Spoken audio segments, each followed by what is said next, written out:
दैनिक आहार है वचन का प्यारा उपहार, रोज का है ये आत्मा का पोषण संसार। हर शब्द में छुपी है ईश्वर की पुकार।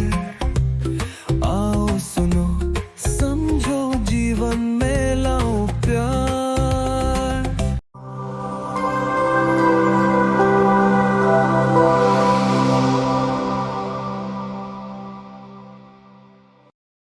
पिता और पुत्र और पवित्र आत्मा के नाम पर आमीन। जय यीशु।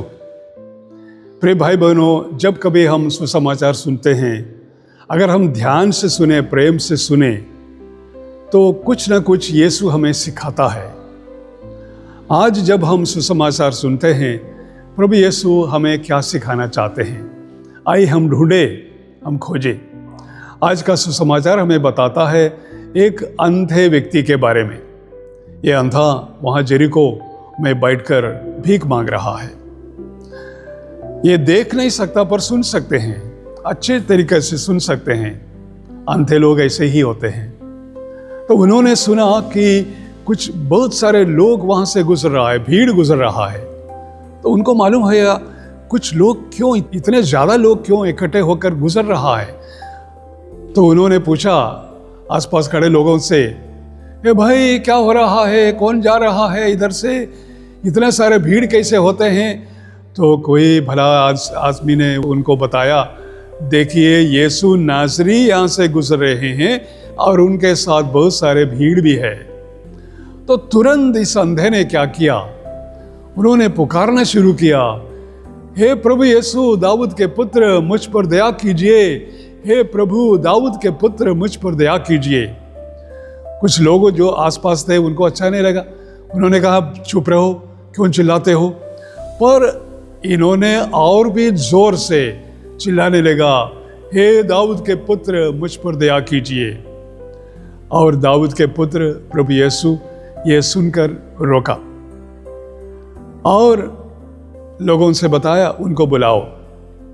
तो लोग आकर अभी अंधे को बताते हैं, जाइए जाइए आपको बुला रहे हैं। तो जैसे ही यीशु के पास आए, यीशु ने उनसे पूछा, तुम्हें क्या चाहिए। तो उन्होंने कहा, प्रभु मैं फिर देख सकूं, मुझे दृष्टिदान दीजिए। मतलब प्रभु ने कहा, तुम्हारे विश्वास ने तुम्हें चंगा किया है। और तुरंत उनको दृष्टिदान मिला, वो देखने लगा।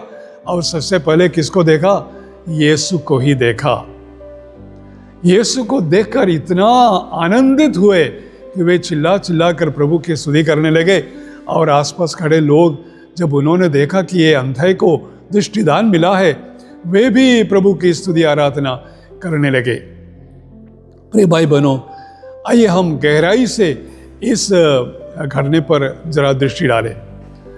देखिए, लोगों ने इस इंसान को बताया, अंधे को बताना, यीशु नासरी गुजर रहा है। पर क्यों उसने यीशु नासरी नहीं कहा, दाऊद के पुत्र मुझ पर दया कीजिए, इस प्रकार उनको पुकारा। कारण है क्योंकि इस अंधे के मन में विश्वास था यीशु के ऊपर। शायद उसने यीशु के बारे में सुने होंगे बहुत सारे चीज कि ये दृष्टिदान दे सकता है। एक जन्म से अंधे व्यक्ति को इन्होंने दृष्टिदान दिया था। ये मुर्दों को जिलाता है और ये कोड़ियों को चंगा करता है, और सबसे अधिक ये पापियों के साथ मिलकर उनको सुसमाचार सुनाता है कि ईश्वर का राज्य आ गया है, पश्चाताप करो और विश्वास करो और ईश्वर का राज्य में प्रवेश करो। ये सब बातें इस अंधे ने सुन चुका है और इसलिए उनके हृदय में यीशु के प्रति विश्वास था। इसलिए यीशु नासरी नहीं, यीशु दाऊद के पुत्र यानी कि मसीहा, यीशु दाऊद के पुत्र मुझ पर दया करो करके ये पुकारता है। प्रिय भाई बहनों, हम भी पुकारते हैं यीशु को। बहुत बार हम पुकारते हैं जब हम बीमार हो जाते हैं या कुछ दुख में पड़ जाते हैं, कुछ मुश्किलें आ जाते हैं। हम किसको पुकारे, हे प्रभु मुझे बचाइए, मुझे चंगा कीजिए, मुझ पर दया कीजिए, हम भी बताते हैं। पर क्या हम उतना दृढ़ विश्वास के साथ पुकारते हैं।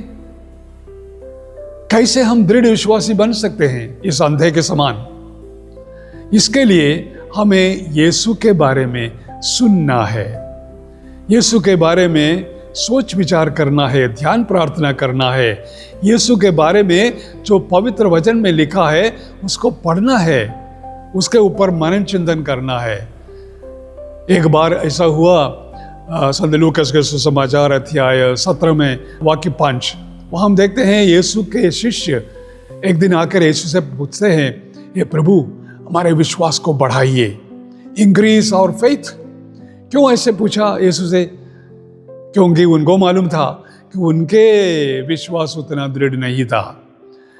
संत मार्कुस के सुसमाचार अध्याय 9 में हम देखते हैं एक बार एक अबदूतग्रस्त लड़का था वहाँ पर, और ये यीशु के शिष्यों ने उस अबदूत को भगाने के लिए आदेश दिया, जाओ निकल जाओ करके यीशु के नाम पर अबदूत नहीं निकले। फिर आखिर यीशु को आना पड़ा, यीशु आकर उस अबदूत को निकालते हैं। क्यों? क्योंकि उनका विश्वास दृढ़ विश्वास नहीं था, शिष्यों का विश्वास। तो उनको मालूम था उनका विश्वास उतना स्ट्रांग नहीं है, इसलिए वे आकर यीशु से पूछते हैं, हे प्रभु हमारा विश्वास को बढ़ाइए। आज हम अगर यीशु से कुछ मांगना चाहते हैं, सबसे पहले हम ये मांगे, हे प्रभु हमारे विश्वास को दृढ़ कीजिए, हमारे अल्प विश्वास को मिटाकर दृढ़ विश्वास दीजिए हमें। और इसी प्रकार यीशु को जानने के लिए, यीशु पर विश्वास करने के लिए, यीशु को प्यार करने के लिए, यीशु के बारे में हम सुने, चर्चा करें, लोगों को बताए, पवित्र वचन पढ़े, मनन चिंतन करें। इस प्रकार हम आगे बढ़ सकता है। प्रिय भाई बहनों, आज हम न केवल यीशु से ये मांगेंगे कि हमें रोगों से मुक्ति दे और हमारे कठिनाइयों से हमें बचाए, पर आज का इस घटना हमें एक बात और सिखाता है। हमारा दृष्टि, हम देख सकते हैं, हम लोगों को देखते हैं, सारे दुनिया को हम देखते हैं, पर क्या सचमुच हम पहचानते हैं? बहुत सारे लोगों ने यीशु को देखा था, पर यीशु ईश्वर का पुत्र है, मुक्तिदाता है, कितने लोगों ने पहचाना? विशेष करके ये यहूदी लोग, धर्मी शास्त्री नेता लोग नहीं पहचाने यीशु को। उन्होंने यीशु को देखा, उनके महान कार्यों को देखा, फिर भी उन्होंने यीशु को नहीं पहचाना, यीशु को क्रूसित कर दिया। क्या हम भी उसी प्रकार नहीं है? क्या हम यीशु को हम पहचानते हैं एक दूसरे के ऊपर? यीशु ने कहा है, जो भी तुम इस छोटे से छोटे इंसान के लिए किया है, मेरे लिए किया है। क्या जब हम एक दूसरे को देखते हैं, जब हम इंसान को देखते हैं, लोगों को देखते हैं, क्या उनमें हम यीशु को पहचानते हैं? क्या हमारा दृष्टि सिर्फ ये शरीर का दृष्टि है, या हमारा दृष्टि आध्यात्मिक दृष्टि भी होती है? इसके लिए हमें प्रार्थना करना है। देखिए, सन फ्रांसिस असीसी के बारे में आपने सुना है। उन्होंने सब लोगों को भाई या बहन करते हुए पुकारते थे। ना केवल लोगों को, बल्कि जानवरों को भी भाई कहते हैं, बहन कहते हैं। पानी को बहन पानी कहते थे। क्यों? इस प्रकार सारे सृष्टि में उन्होंने यीशु को देखा, सृष्टि में यीशु का चेहरा उन्होंने देखा, सब जगह पर यीशु को देखा, क्योंकि उनका आंतरिक दृष्टि, आध्यात्मिक दृष्टि से वे देखते थे। एक कोढ़ी को उन्होंने जब देखा, तुरंत उन्होंने चेहरा हटा दिया था, और उसके बाद जाकर उस कोढ़ी से मिलता है, उन्हें आलिंगन करता है, उन्हें चुंबन देता है, क्योंकि उन्होंने समझा कि ये कोढ़ी वास्तव में यीशु ही है।